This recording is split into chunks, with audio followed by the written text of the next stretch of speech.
হারু ছিল খুব রাগী একটি ছেলে। ছোটখাটো কথায় সে রেগে যেত, চিৎকার করত, কখনো কখনো অন্যদের কষ্টও দিত। একদিন তার বাবা তাকে এক ব্যাগ পেরেক দিলেন। বললেন, যখনই রাগ আসবে এই দরজায় একটা করে পেরেক মারবে। প্রথম দিনই হারু দরজায় অনেকগুলো পেরেক ঠুকে ফেলল। ধীরে ধীরে সে বুঝতে পারল রাগ সামলানো দরজায় পেরেক মারার চেয়ে অনেক সহজ। কয়েকদিন পর তার রাগ কমে গেল, সে পেরেক মারা বন্ধ করলো।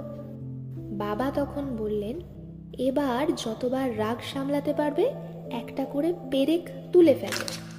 কিছুদিন পর সব পেরেক উঠে গেল।